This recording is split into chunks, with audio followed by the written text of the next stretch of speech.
This video is brought to you by the following sponsors. Number 1, read the line. You will behold the glory of my sacred wood. That's not him. Okay. Number 2, read the line. You will behold the glory of my sacred wood. Absolutely not. Okay.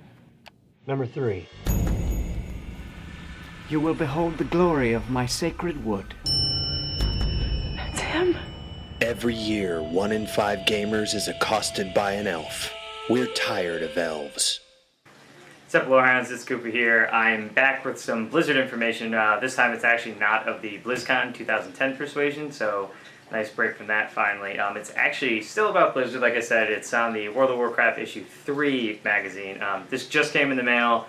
I don't know if the preview is online yet, but I know it just started hitting mailboxes, so I figured I'd give people a little sneak peek to see what's coming, or if you still haven't subscribed yet, what you're missing. So it's pretty clear after going through most of the Volume 3 that they're definitely learning the craft at Future Publishing, and it's something that a lot of people are worried about. What's the point of a magazine when you have so many great websites like Lorehound, MMO Champion, WoW Insider that cover it so profusely? Why do you need a magazine? Well, the best thing that they have is they can do these fancy layouts. So that's what they've kind of refined at this point. You can see the differences in between the separate versions we've already had, and they're definitely getting it more now. So there's a lot more community stuff, a lot of stuff that isn't time sensitive in here. It's not like they're loading it with Cataclysm information, which we already know by the time these magazines come out, since they're only relatively quarterly. This one's 144 pages. We've got some things like last time we had the quest designers. Now we have item designers, which is great. We have a couple of articles on the community itself, so between art pieces and also the various costume people, cosplayers, and just guilds that get together. There's also a lot of talk on making the transition from Wrath to Cataclysm, and then of course the biggest piece for the lore people out there would be the piece on Doomhammer, Thrall's epic weapon. So let's dive in for a closer view and give you some pictures of the exclusive art that they have. So this gives you a better shot of the cover. What you see is Garrus Hellscream, and he's pretty much the beginning of the opening of the magazine, which is getting from Wrath to Cataclysm. So here we see some of the exclusive art, that generally all the websites that cover wouldn't have, and this is the kind of thing that is why you buy the magazine, these kind of really fancy pieces, and some people subscribe twice so they can cut these out and use them. But the whole first thing is all the different stuff of leading up to Cataclysm, and it includes a couple different excerpts from The Shattering, the book by Chrissy Golden that just came out a few days ago. We see Garrus here again, and also another excerpt.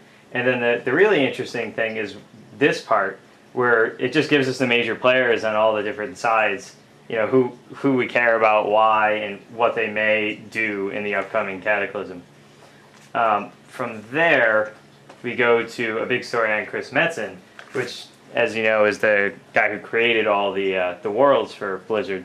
And this is pretty interesting just because it shows how, to me, it's because it showed how much his job has changed since Blizzard was a small company to getting to the size they are now.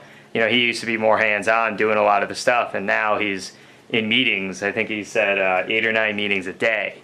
And he's just going over and he's doing a lot of high-level stuff now that he's the VP of Creative. So, again, we get some exclusive stuff. Got the Frostmourne in the background there, showing some concept art from the comics that they've been working on, and stuff like that. So it's a very different story than, it's not your typical interview that you would get at a lot of these places. From there we move on to the big piece where they're interviewing the developers, which is something they've done every time so far. And last time it was on the quest designers, and this time we actually have it on the loot designers. So we get a really in-depth look at how it goes from, just having stats to then getting a look, and then also possibly a story depending on the weapon. And just everything from it also describes the changes that are coming to Cataclysm for such as MP5 disappearing and stuff like that. I don't think they sit like this in many of the discussions, but it's quite possible. Probably a giant whiteboard involved. and some artists around as well. But yeah, they took some very, I don't know, Christian rock band-esque pictures. You can see here, no one's looking at the camera and they're in front of a rose bush or something. Last thing I really want to show is, again, the type of layout that they're tinkering with here, making it something that you wouldn't ever read on a website or wouldn't see on a website. Sure, you may see these maps, but I still don't think you would really see these on many. And this is also showing that the magazine really delivers something for everyone. So it doesn't matter if you're casual, hardcore, PvE, PvP, raider or not. This is their piece they have on PvP, and then they also have general advice on all sorts of different topics at the end here too, from auction house to more PvP and tanking. So they're definitely getting the wide variety. Again, it's just a page longer than the previous one, so they're not really increasing in length so much as playing with the diversity and also trying to make sure they cover every point that someone could be interested in. And as I said before, it's still a learning process, I think, because there's never been a magazine of this type, but it's definitely come a long way since issue 1 already. That issue I felt was just a repeat of stuff pretty much anyone who follows any of those websites knows, and now here we're getting some incredibly exclusive different types of information and also stuff on the background development. Some stuff that you would expect from BlizzCon, not from a website or a magazine. So it's interesting. Anyways, take it easy, guys.